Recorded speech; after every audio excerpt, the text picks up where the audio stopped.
Zambia, land of the fixers. Zambia, the heart of Africa, known for its copper, its Victoria Falls, and its abundance of maintenance engineers.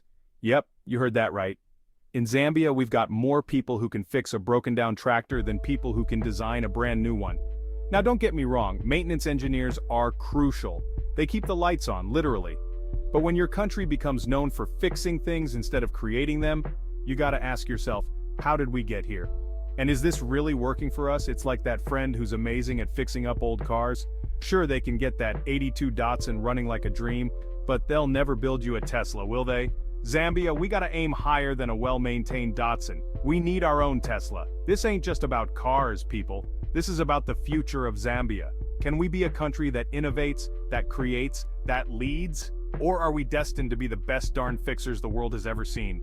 Buckle up, Zambia, it's about to get real. Okay, before we throw our maintenance engineers under the proverbial bus, let's give them some love. These individuals are often overlooked, yet they play a crucial role in our daily lives. These are the men and women who keep our factories humming, our power plants churning, our hospitals running. Without them, the very infrastructure we rely on would come to a grinding halt. They're the masters of duct tape and WD-40, the wizards of troubleshooting, the ninjas of repair. Their skills are diverse, ranging from mechanical fixes to complex electrical repairs. Think about it. Your car breaks down, who you gonna call? Not Elon Musk, that's for sure. You need someone who understands the intricacies of your vehicle. You need a mechanic, someone who can diagnose the problem, find the faulty part, and get you back on the road. Their expertise ensures that our daily commutes and long journeys are safe and smooth. That's a maintenance engineer in a nutshell. They are the unsung heroes who work behind the scenes to ensure everything functions seamlessly. They're the silent guardians of our industrial world. Their vigilance and dedication prevent potential disasters and keep operations running efficiently. They keep things running smoothly, often with limited resources and under intense pressure. Their ability to innovate and adapt in challenging situations is truly commendable. So yeah, mad respect for the maintenance engineers out there. You guys are the real MVPs. Your hard work and commitment do not go unnoticed. But here's the thing, while fixing things is essential, it's not exactly a recipe for economic growth, is it? Maintenance is crucial, but innovation drives progress. Imagine a world where everyone was a mechanic. It would be a world of perfect maintenance but stagnant progress. Sure, our cars would be pristine, but we'd still be driving around in Model Ts. We need visionaries to push the boundaries of what's possible. To move forward, we need to design and build the cars of the future, not just keep the old ones running. Innovation and maintenance must go hand in hand to create a better tomorrow. So, why is Zambia the land of the maintenance engineer? What makes this country so unique in its approach to engineering and infrastructure? Well, it's a tale as old as time, or at least as old as our copper mines. The story begins with the discovery of vast copper reserves that put Zambia on the map. See, back in the day, Zambia was the copper king of Africa. Our mines were the lifeblood of the economy, driving growth and development. We had these massive mines and they needed a lot of maintenance.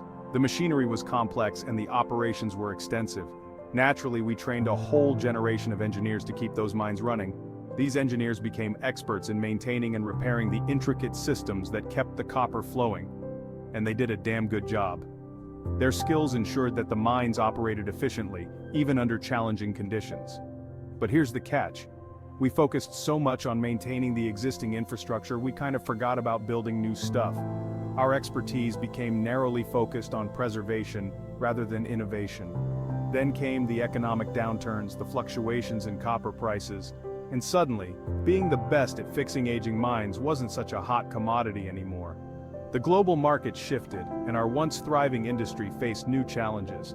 We were stuck in a rut, with a workforce skilled in keeping the old machinery chugging along, but not necessarily equipped to design and build the industries of the future.